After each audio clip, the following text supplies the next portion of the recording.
शांति। पिछली क्लास में क्या डिस्कस किया हमने? बीजों का महत्व, अणु का महत्व, और क्या डिस्कस किया? लैंगिक जन्म किस लिए? विविधता के, है ना। अगर लैंगिक जन्म नहीं होगा तो विविधता नहीं होगी, सिंपल सी बात है ना। कई सारे आपने देखा, कई सारे जितने भी प्रोजेनी होंगे, जितने भी ऑफस्प्रिंग होंगे, बच्चे होंगे, वो एक जैसे दिखेंगे, है ना। तो बड़ी दिक्कत आ जाएगी समाज में, पहचानने में दिक्कत आ जाएगी, है ना। अगर सब लोग एमीबा बन जाएंगे तो कैसे चलेगा, है ना। समझ रहे हो? और एंजियोस्पर्म में क्यों हम पढ़ रहे हैं लैंगिक जन्म? क्योंकि एंजियोस्पर्म जिम्नोस्पर्म से ज्यादा है, ठीक है। हमने कुछ डिफरेंस भी देखे जिम्नोस्पर्म और एंजियोस्पर्म के बारे उससे रिलेटेड, ठीक है। कुछ लिस्ट हम दिखा रहे थे, कल कौन कौन सी लिस्ट लिखी थी, कहाँ तक लिखा था?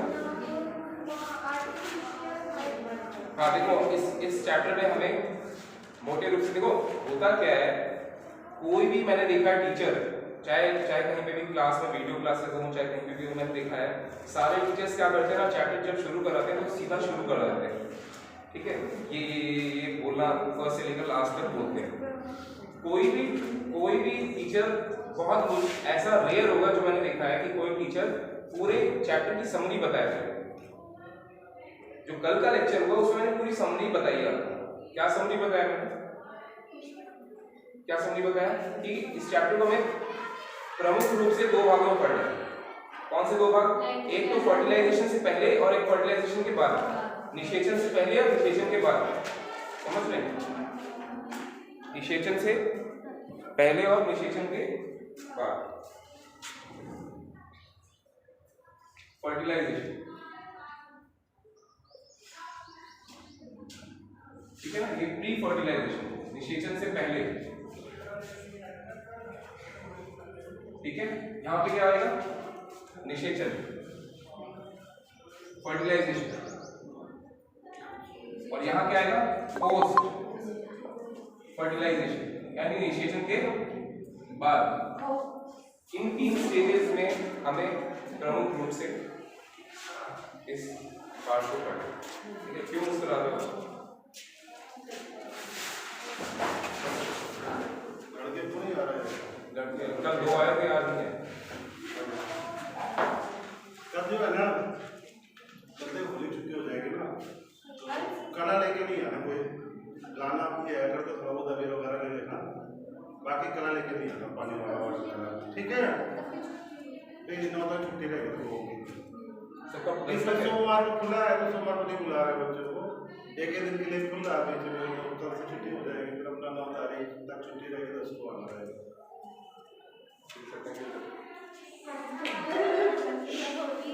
तो हमने क्या टॉपिक्स लिखे थे? अच्छा, इसमें क्या करते हैं टीचर्स, पहले बताते नहीं। मैं क्या कर रहा हूँ, पहले टॉपिक्स बता रहा हूँ आपको। तो आप क्या है ना, पूरे चैप्टर से आप क्या हो रहे हैं, इसको उर्दू भाषा में क्या कहते हैं, रूबरू हो रहे हैं, है ना। उसके बाद आपको पता तो होना चाहिए हम जा कहाँ रहे हैं। मैं एकदम से आप लोगों को कहूँ कि चलो टूर पे चलेंगे, पिकनिक, पूरी क्लास चलेगी, और आपको बताऊंगा कहाँ जा रहे हैं, तो एक सरप्राइज बना रहेगा, आपको समझ में नहीं आएगा कहाँ जा रहे हैं, एक्साइटमेंट नहीं रहेगा, ठीक है। और अगर आपने चीजें पहले से थोड़ी थोड़ी बता दी जाए कि हम इस रास्ते से जाएंगे, बीच में ये मिलेगा, ठीक है, ये ताजमहल मिलेगा, ये कुतुब मीनार मिलेगा, ये स्ट्रक्चर मिलेगा, ये स्ट्रक्चर, ये नदी मिलेगी, ठीक है, तो रास्ता आसान हो जाता है, राइट। क्या होता है? रास्ता आसान हो जाता है, आपको पहले से माइंड मैप पता होता है उसका, ठीक है। इसलिए ये जरूरी है, टॉपिक्स को पहले लिखना जरूरी है, ठीक है। आपको प्लानिंग पता हो कि ये प्लानिंग है, इतना चीज हमें पढ़ना है, ठीक है। एकदम से नहीं बैल की तरह जुट गए खेत जोतने में, ठीक है, समझ रहे हैं। पहले पूरा इलाके का जायजा लिया जाता है, कहीं जाने से पहले इलाके का जायजा लिया जाता है, एड्रेस पूछा जाता है, ऐसे नहीं निकल लेते। वहां पहुंच के, हाँ भैया कहाँ आना है, बारात किधर है, पहले से पूछते हैं ना, वहां पहुंच के नहीं पूछते, ठीक है। यस, तो पहले क्या हमने देखा, पुष्प आवृत बीजों का एक आकर्षक अंग, निषेचन पूर्व संरचनाएं एवं घटनाएं, pre fertilization, structure and events, फिर लघु बीजाणुधानी तथा पुंकेसर परागण, ठीक है। उसमें स्पोरोजेनेसिस कैसे होता है, लघु बीजाणु जनन कैसे होता है, वो सब पढ़ना है, ठीक है। मेल गैमेटोफाइट, पॉलन ग्रेन कैसे बनता है, ये सब पढ़ना है, ठीक है।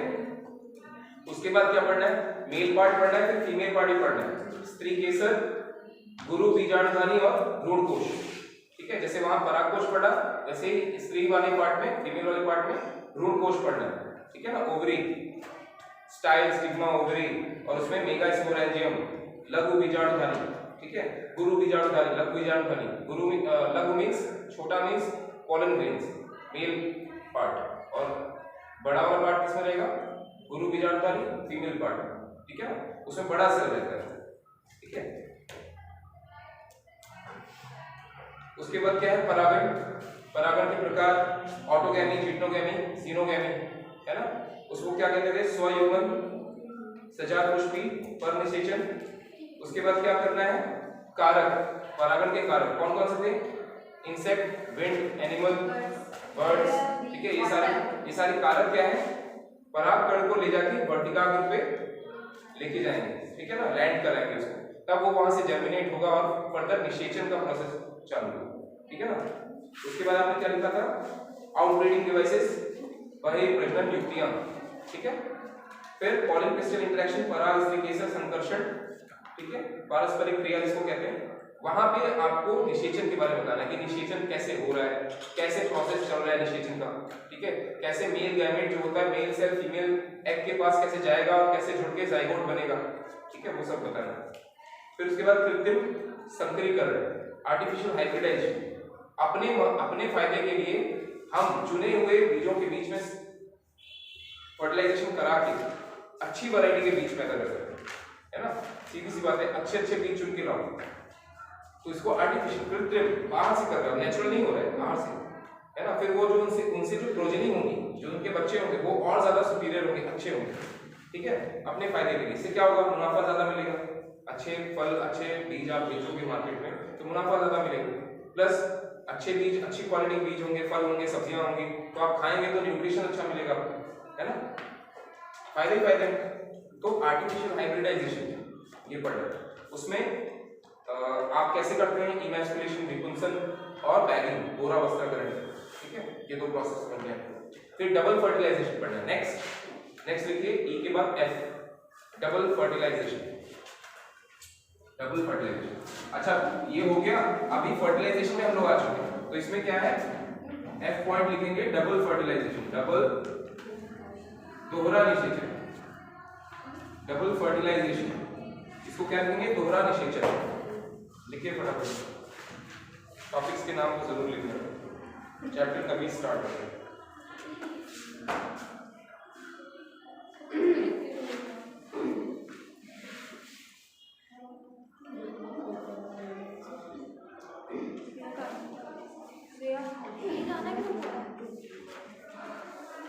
तीसरा आपको ये दूसरा पॉइंट था जिसमें सारे आपने ABCD तक पढ़ा है ना। अब तीसरा पॉइंट लिखिए, उसी के नीचे तीसरा पॉइंट लिखिए, सीड, बीज, सीड। ये तीसरा पॉइंट है, थर्ड पॉइंट, जो लिस्ट कल आप लिख रहे थे, लिस्ट, उसमें तीसरा पॉइंट है। दूसरे पॉइंट में ABCD तक था, अब तीसरा पॉइंट है सीड, बीज। लिखो,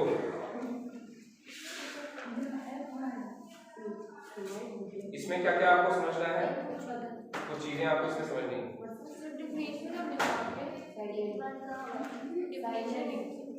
नहीं, इसमें टाइप्स पढ़ने सीड के, ठीक है ना। बीज कैसे बनता है, कौन कौन से टाइप्स होते हैं। देखिए, गैर अल्बुमिनस, गैर अल्ब्यूमिनस, इसमें एल्ब्यूमिन नहीं होता, गैर अल्ब्यूमिनस पहला, गैर अल्ब्यूमिनस, ऐसे एरो डाल के भी आप लिख सकते हैं। ठीक है, दूसरा लिखिए, परिभ्रूण कोश। दूसरा है पेरिस्पर्म, इसको कहते हैं पेरिस्पर्म, परिभ्रूण कोश, परिभ्रूण कोश। ठीक है, ये क्या होता है। फिर उसके बाद डॉर्मेंसी बताया था मैंने आपको, डॉर्मेंसी बताया था। प्रसुप्ति, है ना, प्रसुप्ति की एबिलिटी होती है ना सीड्स में, सालों वर्षों तक जी सकते हैं, जिंदा रह सकते हैं, और अच्छी कंडीशन जब उपलब्ध होती है तो अंकुरित होते हैं, राइट। उसके बाद देखिए, उसके बाद आपको लिखना है true and false fruits. True and false fruits क्या होते हैं? ट्रू को क्या लिखेंगे आप? वास्तविक फल, वास्तविक फल, और फॉल्स को मिथ्या, मिथ्या फल, आभासी फल भी बोलते हैं, आभासी या मिथ्या फल। ठीक है, लिखो, सब लोगों को लिखना है, नोट्स में चेक करूंगा, किसी के भी नोट्स अधूरे हुए तो फिर मार पड़ेगा। अभी नोट्स चालू नहीं हुए, अभी लिखो, ये स्टार्टिंग है। अभी तो समझाया था, टॉपिक्स लिखाने का क्या मतलब है कि आपको मैं पूरा गांव घुमा रहा हूँ, अब बाद में एक एक घर में ले चलूंगा, सबसे मिला नहीं समझे आप? पढ़ रही है, ऐसे ही पढ़ा जाता है, पढ़ने का तरीका ये ऐसे ही पढ़ा जाता है। पहले चैप्टर को पूरा सर्वे किया जाता है, पूरा चैप्टर पहले देखा जाता है, ठीक है? जब आप किसी गांव में, मान लो किसी गांव में आप किसी गांव में गए हो, सारे सदस्यों से आपको मिलना है, सबके नाम लिखने हैं, सबके बारे में जानना है, एक नोट बनाना है, कोई काम मिला है तो गवर्नमेंट से, ठीक है? तो पहले घर गिनोगे, जाके सारे घर देखोगे, पूरा गांव का मैप देखोगे, कैसे कैसे, तो आपके मन में आइडिया आएगा ना कि इतने समय में ये काम फिनिश कर दूंगा, प्लानिंग करोगे ना। और पहले ही जुड़ गए जाके और फोन करके बोले सर ये तो छोटा सा गांव है, मैं इसको अभी 2 घंटे में खत्म कर दूंगा, और खत्म ही नहीं हो रहा, शाम हो गई, 2 दिन हो गए, आप समझ लो, प्लानिंग। लिखो चुपचाप, पार्थिनोकार्पिक फ्रूट्स, लिखिए पार्थिनोकार्पिक, सीड में पार्थिनोकार्पिक फ्रूट्स, ठीक है? देखिए सीड और फ्रूट्स ये दोनों टॉपिक इसकी नहीं चलेंगे, ठीक है ना? इसको हिंदी में कहते हैं अनिषेक जनित फल, अनिषेक, बोलो मत, साइलेंस, अनिषेक जनित फल। अब मैं सवाल पूछूंगा, नहीं आएगा तो फिर जिम्मेदारी तुम्हारी होगी, और डाउट में बताने वाला नहीं हूं, ध्यान से सुन लो, एक ही बार बताऊंगा, दोबारा नहीं बताऊंगा। अनिषेक जनित फल, पार्थिनोकार्पिक फ्रूट्स, ठीक है? अनिषेक जनित मतलब निषेचन इनमें हुआ ही ना, बिना निषेचन के फल बन रहे हैं, समझ रहे हो? बिना निषेचन के फल बनेंगे तो ऐसे फलों में बीज होंगे, जैसे केला, बनाना, पपीता, निषेचन नहीं हुआ है लेकिन फल बन गया तो उसमें बीज नहीं होंगे, ठीक है ना? तो उनको क्या कहते हैं? Parthenocarpic fruits. पढ़ेंगे आगे, है ना, उसकी डेफिनेशन लिखेंगे। नेक्स्ट डी, फोर्थ पॉइंट, ये थर्ड था, अभी फोर्थ लिखिए।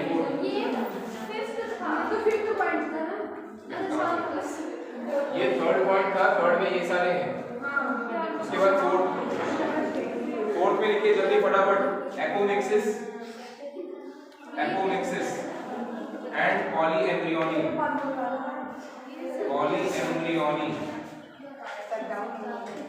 एपोमिक्सिस को कहते हैं असंग जनन, और एपोमिक्सिस को कहते हैं असंग जनन,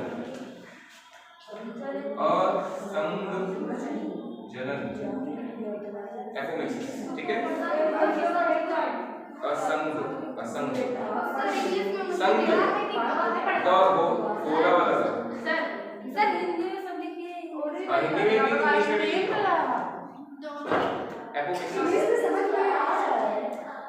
एपोमिक्सिस को असंग जनन कहते हैं, लिखवा तो रहा हूं यार दोनों चीजें। मान लो एग्जाम में एपोमिक्सिस लिख दिया तो एपोमिक्सिस किसे कहते हैं? अब तुम बैठ के सोच रहे हो एपोमिक्सिस क्या है, दोनों पता होगा ना तो ठीक रहेगा तुम्हारे लिए। बाकी पूरा स्टेटमेंट हिंदी में लिखा है, क्या कहते हैं, किसे कहते हैं, क्या कहते हैं, ऐसे करके लिखा है, और एपोमिक्सिस इंग्लिश में ले दिया। अब क्या करोगे? सीखो, इंग्लिश नहीं सीखोगे अब तो कब सीखोगे? पॉलीएम्ब्रियोनी, बहुभ्रूणता। पॉलीएम्ब्रियोनी को क्या कहते हैं? ये बहुभ्रूणता। पॉली मींस बहु, बहु मतलब बहुत वाला बहु, वो घूंघट वाला बहु नहीं। हाँ, ये दोनों एक साथ लिखिए इसी पॉइंट में। ये दोनों क्या होते हैं वो हम समझेंगे चैप्टर के बिल्कुल अंत में। हो गया। दिस इज लिस्ट, ठीक है? ये हमें पढ़ना है। आज भी काफी नहीं, क्लास स्टार्ट होने जा रही है। अब क्लास स्टार्ट हो कुछ पढ़ाई नहीं है, क्या कुछ पढ़ाई चालू ही नहीं है। छोटे बच्चों को रिकॉर्ड हो रहा है।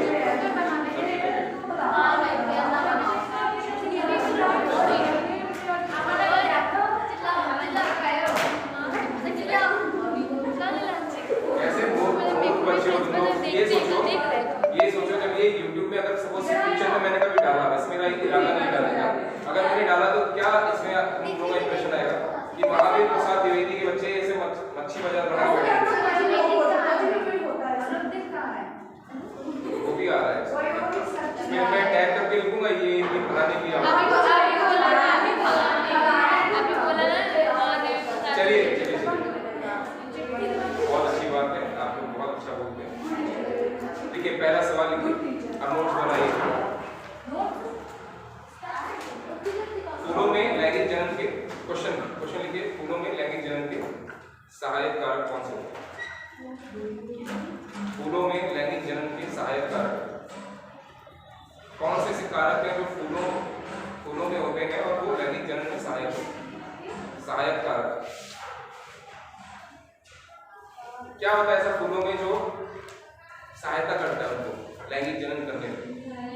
पॉइंट्स लिखिए।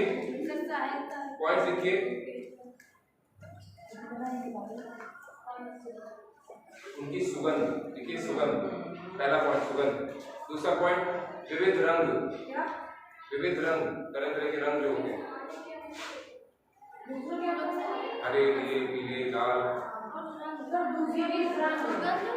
सुगंध विविध रंग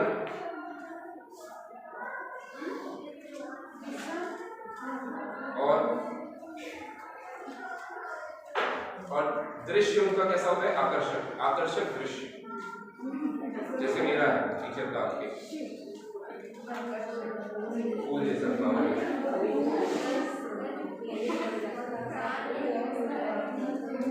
ठीक है, नेक्स्ट क्वेश्चन लिखिए। लैंगिक जनन का अंतिम उत्पाद। नेक्स्ट क्वेश्चन, लैंगिक जनन का अंतिम उत्पाद क्वेश्चन मार्क। लैंगिक जनन का अंतिम उत्पाद क्वेश्चन मार्क।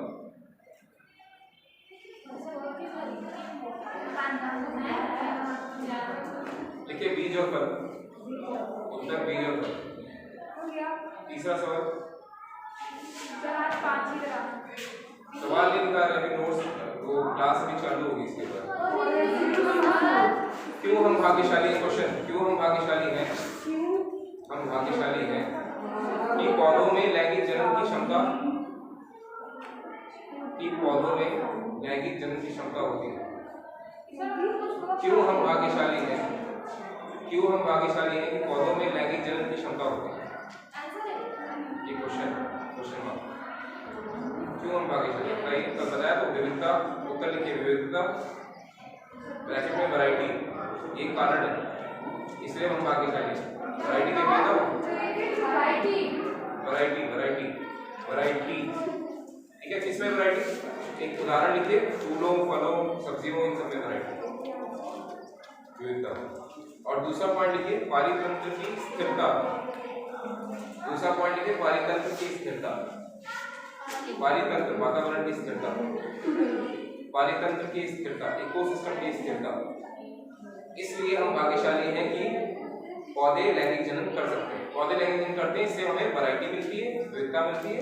और दूसरा जो वातावरण है, पर्यावरण, उसमें स्थिरता आती है।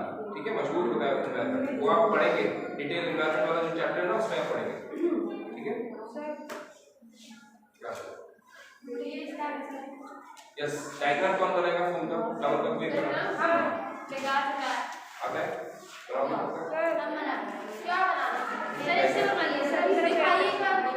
देखो मैं बना रहा हूँ। मैं एकदम रफ डायग्राम बना रहा हूँ, इससे आपको कंसेप्ट की क्लैरिटी हो। ठीक है, क्या हो?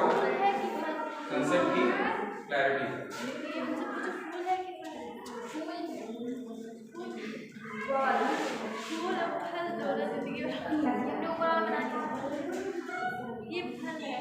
आपको एग्जाम में भी ऐसी रफ डायग्राम बनाना है, कोई वहाँ नक्काशी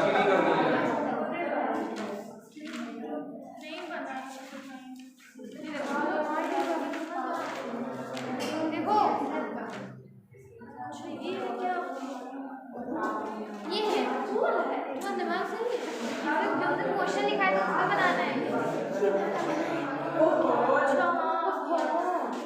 मैंने बनाया था चलिए इस डायग्राम को बनाइए फटाफट और इसमें पार्ट्स लिखेंगे।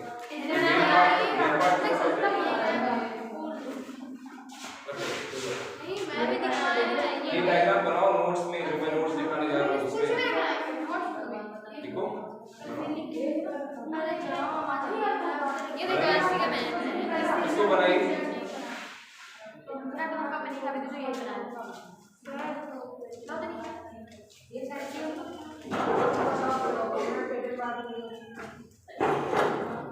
ये है सेपल, सर हिंदी में लिख देना बोलो। हाँ ये पेटल अभी बताएंगे। पेटल पेटल मतलब जो रंग बिरंगे पत्ते होते हैं फूल के। तो ये थैलेमस है ना, नीचे हाँ थैलेमस, ये थैलेमस है। थैलेमस, थैलेमस को क्या कहते हैं हिंदी में? पुष्प, पुष्पासन। इसको क्या कहते हैं? पुष्पासन, पुष्पासन।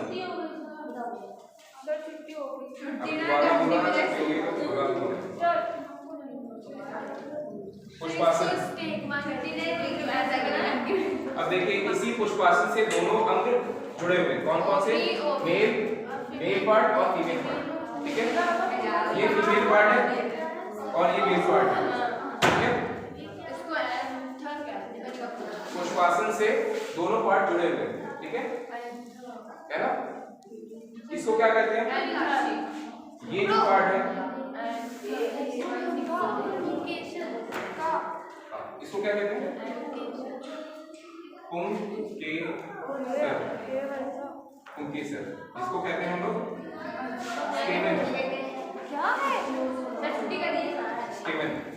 ठीक है, ये जो पूरा पार्ट है इसको हम कहते हैं स्टेमन, स्टेमन। ठीक है, लिखते जाइए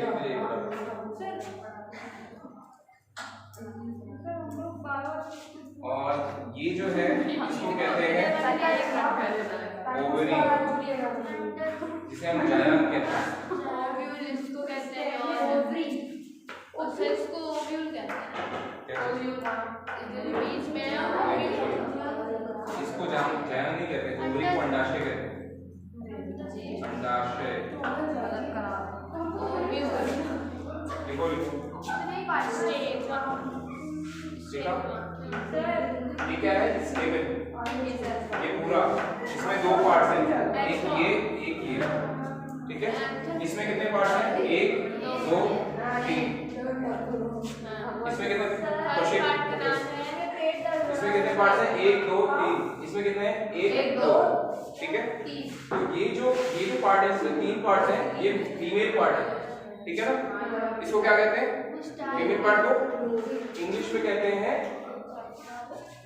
गायनोशियम। ठीक है, जिसको कहते हैं जायाम। ठीक है, जायाम। इस पूरे पार्ट को क्या कहते हैं? 1 2 3, 1 + 2 + 3, तीनों को मिला के क्या कहेंगे? गायनोशियम।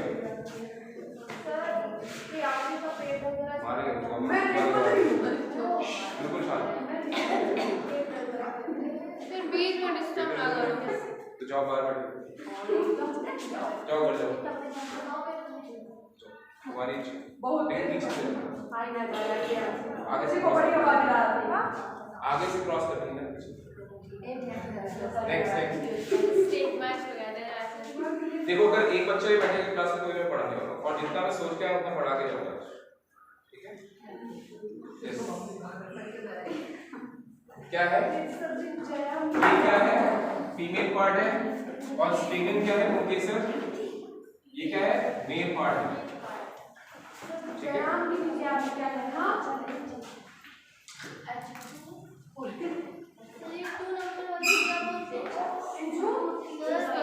अच्छा ये जो मेल पार्ट है पुंकेसर, ये दो पार्ट मिलके बना है। ठीक है, 1 + 2। इसको कहते हैं, 1 को कहते हैं एंकर। ठीक है, ये क्या है? एंकर। एंकर को क्या कहते हैं? परागकोश। ठीक है, जिसके अंदर पराग होते हैं भरे रहते हैं। ठीक है, और ये क्या है? तंतु। फिलामेंट, ठीक है, ठीक है, फिलामेंट तंतु। ठीक, इसमें क्या होते हैं? 3 पार्ट्स, 1 2 3 मैंने बताया ना। सबसे पहले स्टिग्मा। 1 कौन सा है? 1 क्या है? स्टिग्मा। स्टिग्मा। तो 1 को आप क्या लिखेंगे? स्टिग्मा लिख लीजिए, चाहे वहां लिख लीजिए चाहे यहाँ लिख लीजिए। स्टिग्मा, स्टिग्मा को क्या क्या कहते हैं? स्टिग्मा को वर्टिकाग्र, ठीक है, वर्टिकाग्र। ये क्या है? Style, style. स्टाइल को क्या कहते हैं? वर्टिका। फैशन निकल जाएगा तुम्हारा अभी। वर्टिका क्यों? अवर्तिका, वर्टिका, ठीक है। और इसको क्या कहते हैं? मैंने लिखा है ओवरी, अंडाशय, ठीक है। और इन तीनों को मिला के क्या कहते हैं? गायनेशियम जाया। जाया के नीचे ये अरे 1 + 2 + 3 धीरे बंद कर। अच्छा, जैसे यहाँ भी इसकी गायनेशियम कहा है ना, गायनेशियम, वैसे इसको 1 + 2 को भी क्या कहते हैं? या तो स्टेमन कह लो, पुंकेसर, या फिर एक और टर्म है एंड्रोशियम, एंड्रोशियम।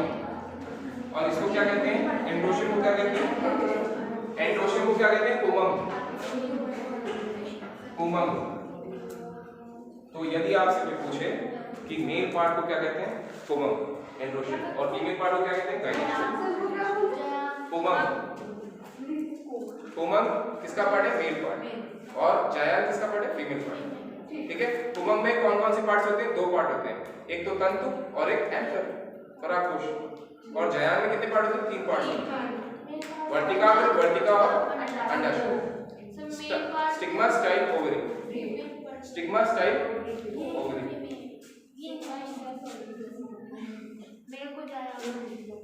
सबको समझ में आ रहा है? ये क्या है? हरी हरी पत्ती जो नीचे होती है, इसको बोलते हैं सेपल, और इसको बोलते हैं पेटल। ये जो पत्ता होता है रंग बिरंगा, है ना? हिंदी में वो उसमें डायग्राम दिया है, इंसर्ट देख के बताऊंगा, सब लोग लिख के ला, ठीक है। मेन चीज ये, ठीक है ना? लिखा आपने बनाया, मेन फीमेल पार्ट क्लियर, ठीक है। अभी आगे क्या? कल नहीं, अभी आगे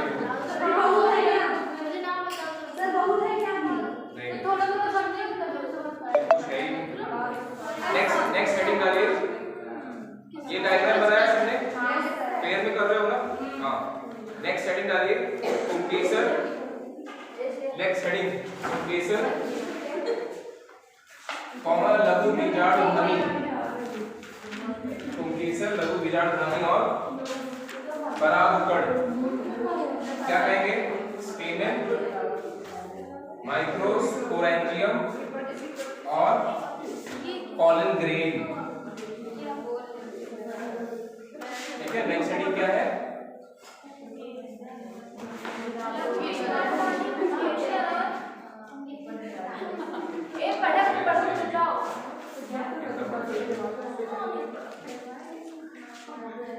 स्टेमेन, पुंकेसर, ठीक है, कॉमा माइक्रोस्पोरेंजियम, माइक्रोस्पोरेंजियम,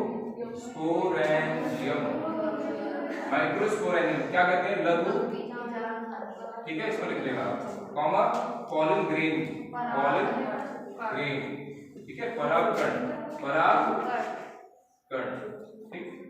ये टॉपिक है। अब आप समझ लीजिए, नोट्स समझने के बाद होंगे, ठीक है। समझना क्या है इसमें? समझना क्या है? स्टेमन, स्टेमन 3 भागों से मिलकर बनता है, पता है?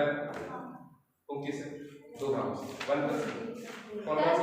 तंतु और तंतु तो खुद ही फिलामेंट है, तंतु और एंथर, जिसे परागकोश कहते हैं, ठीक है ना?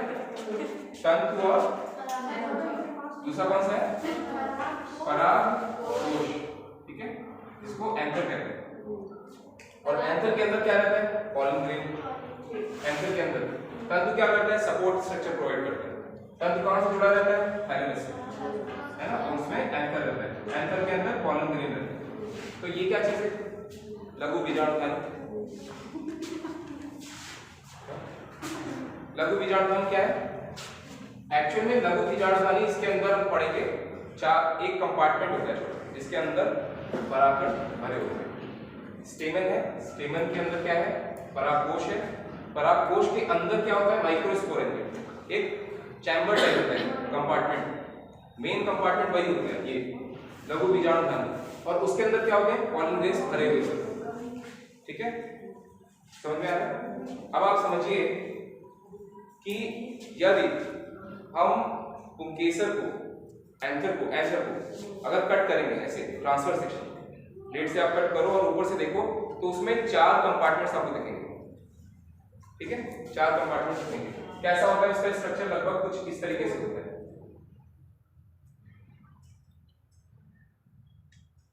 आपको कुछ समझ में आ रहा है? ये तंतु है, ये ऊपर का पार्ट है। ठीक है, आपको दिख रहा है इसमें 4 छोटे-छोटे सिलेंडर जैसे 4 सिलेंडर दिख रहे हैं।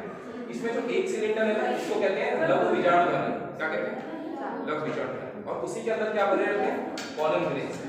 ये पॉलन ग्रेन्स से ऊपर नहीं है, पूरे इसके सिलेंडर के अंदर तक भरे रहते हैं। समझे आपको? समझ रहे हैं? Just a second, just a moment.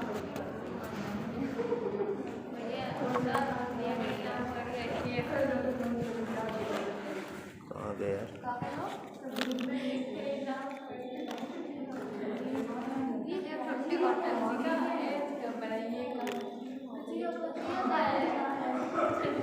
ये चना खाने के लिए लाया तुम लोगों ने।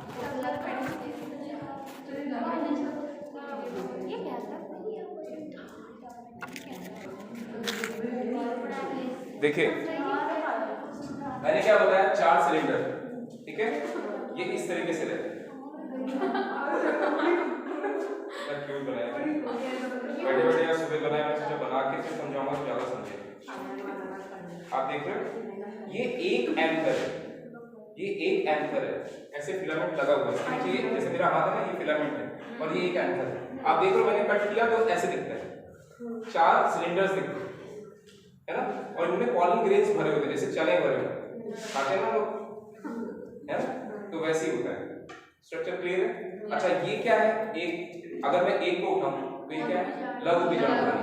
ठीक है, ये है माइक्रोस्पोरेंजियम, लघु बीजाणुधानी, और इसी के अंदर कई सारे भरे होते हैं। कितने होते हैं, एक के अंदर हजारों होते हैं। क्या हजारों होते हैं, पॉलन ग्रेन्स। ठीक है, और पॉलन ग्रेन में के अंदर ही कुछ ऐसे सेल्स होते हैं जो जाके निषेचन करेंगे, कहाँ पे, फीमेल पार्ट में। ठीक है ना, पॉलन ग्रेन मेन है। आपको समझ में आया, स्ट्रक्चर क्लियर है? ठीक होता क्या, आप देखिए जब ये ऐसे रहेगा ना तो ये बीच से डिवाइड होता है। ठीक है ना, बीच से ऐसे डिवाइडेड रहता है, 2 अलग रहते हैं, 2 अलग रहते हैं, इसीलिए इसको क्या कहते हैं, बाइलोब कहते हैं। क्या कहते हैं, बाइलोब, 2 लोब्स रहते हैं इसमें, एक लोब ये, एक लोब ये, ऐसे। ठीक है, और 4 क्या रहते हैं इसमें, आप देख रहे हैं ना, 1 2 3 4, 4 लघु बीजाणुधानी है ना इसमें, 4 माइक्रोस्पोरेंजियम है ना, इसलिए इसे चतुष्क कहते हैं। क्या कहते हैं इस टर्म को,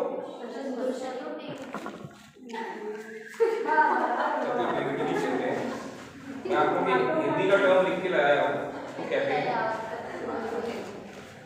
हिंदी में क्या कहते हैं, टेट्राड, माइक्रोस्पोर टेट्राड बनाता है।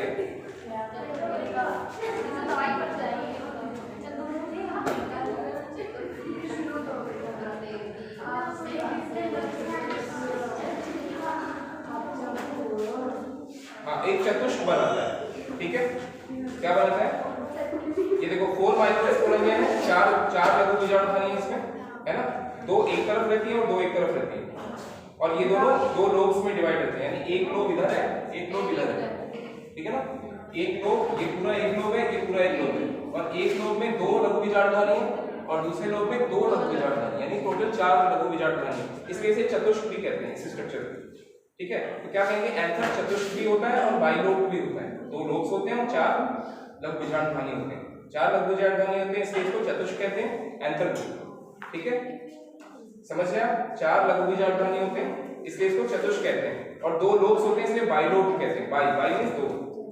ठीक है, बाइलोब, आप समझ रहे हैं ना, बाइलोब क्यों कहा, क्योंकि 2 लोब्स होते हैं। अच्छा, ये आपस में सेपरेट कैसे होते हैं, बीच में मेम्ब्रेन रहती है जिसको थीका कहते हैं। ठीक है, थीका मेम्ब्रेन, उससे सेपरेटेड रहते हैं और आपस में भी कनेक्टिव टिश्यू से दोनों सारे के सारे चारों के चारों सेपरेट रहते हैं। ठीक है, अगर आप चाहें तो इसको सेपरेट कर सकते हैं ऐसे, जैसे मैंने सेपरेट कर लिया, एक लघु बीजाणु को आप सेपरेट कर सकते हैं। तो ये सिलेंडर की तरह होता है, इसमें पॉलन ग्रेन्स भरे रहते हैं, समझ रहे हैं आप, राइट है ना। अच्छा, आपको ये समझा कि पॉलन ग्रेन, लेकिन अभी क्या है, अभी हमें पढ़ना है, हमने ये समझ लिया एंथर कैसा होता है, दिखने में कैसा होता है, एक लंबी सी एक्सिस होती है जो इनको डिवाइड करती है दो लोब्स में। ठीक है, लंबी सी एक्सिस है, सेंटर में दिख रही है, ध्यान दो इधर, ये समझेगा नहीं बाद में, फिर कठिन हो जाता है समझ। एक लंबी सी एक्सिस इनको दो लोब्स में डिवाइड कर रही है, ठीक है ना, और बीच में कनेक्टिव टिश्यू चार भागों में इसको डिवाइड करती है ना, ये चीज क्लियर है। अब हमें एक को उठाना है, लघु बीजाणु ध्वनि को उठाना है, उसके बारे में समझना है कि इसके अंदर क्या होता है। ठीक है, समझ रहे हैं, ये कंसेप्ट आप समझ लीजिए, लिखवाने का काम मैं नेक्स्ट क्लास में करूंगा, लिखवाने का काम हम नेक्स्ट क्लास में करेंगे, कंसेप्ट तो समझ लीजिए।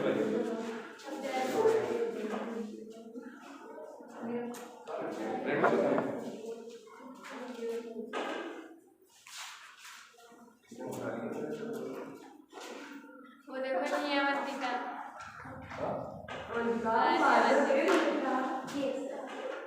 ये क्या किया तुम? मार्कर खराब करोगे मेरा नया मार्कर लेके आया। देखो क्या समझा, स्ट्रक्चर समझा एंथर का। अब एंथर में से मैं चार माइक्रोस्पोरेंजिया थे ना, चार लघु बीजाणु, उसमें से एक उठा रहा हूं, एक को, और एक को समझना है कि उसके अंदर कैसा स्ट्रक्चर होता है, और उसके अंदर होते हैं ना पॉलन ग्रेन, पराठे उसके अंदर होते हैं ना, वो कैसे बनते हैं। ठीक है, ठीक है, तो लघु बीजाणु ध्वनि कैसी होती है, चार लेयर्स होती है इसमें प्रमुखतः। कितनी लेयर्स होती हैं? चार लेयर्स। एक लघु बीजाणु ध्वनि को मैंने ऐसे दिया है, ठीक है, एक को सिलेक्ट किया, एक, और इसमें कितनी लेयर्स होती हैं? 1 2 3 4, और बीच में कुछ मटेरियल और होता है। ठीक है ना। अब मैं इसको अगर जूम करके देखूं तो कैसे दिखेगी, इस तरीके से। ठीक है, इस तरीके से दिखेगी, एक लेयर बाहर रहेगी, ठीक है ना, चाहे डबल लेयर इसको दिखा दो, उसके बाद एक सेल की लेयर अंदर रहेगी। ठीक है, ये डायग्राम आपको बनाना है, पहला वाला बनाया नहीं क्या आपने? ये लघु बीजाणु ध्वनि की लेयर्स हैं, चार लेयर्स हैं। ठीक है, ये लेयर नंबर 1, ये 2,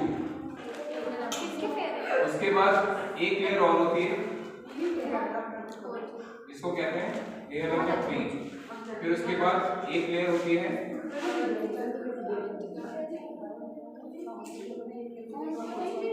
लेयर नंबर 4। देखो देखो ध्यान से देखो इधर, एक लघु बीजाणु, नहीं समझ में आ रहा, एक लघु बीजाणु ध्वनि आपने कट लिया, ये इसी को मैंने जूम किया है, जूम, तो उसमें मुझे चार लेयर्स अंदर दिख रही हैं, चार लेयर्स। ये लघु बीजाणु ध्वनि चार होते हैं ना एक एंथर में, है ना, तो उसमें इसे मैंने एक को उठाया और एक को कट करके मैं माइक्रोस्कोप में स्टडी कर रहा हूँ, तो उसमें मैंने देखा चार लेयर्स दिख रही हैं। ठीक है ना, 1 2 3 4। ठीक है, इन लेयर्स को क्या कहते हैं? एपिडर्मिस। बनाइए इस डायग्राम को, एपिडर्मिस, एंडोथीशियम, हिंदी में भी यही लिखेंगे आप, एंडोथीशियम। थर्ड लेयर कौन सी होगी? Middle layer, middle layer, third layer कौन सी होगी? Middle layer. और फोर्थ लेयर कौन सी होती है? कैपिटल।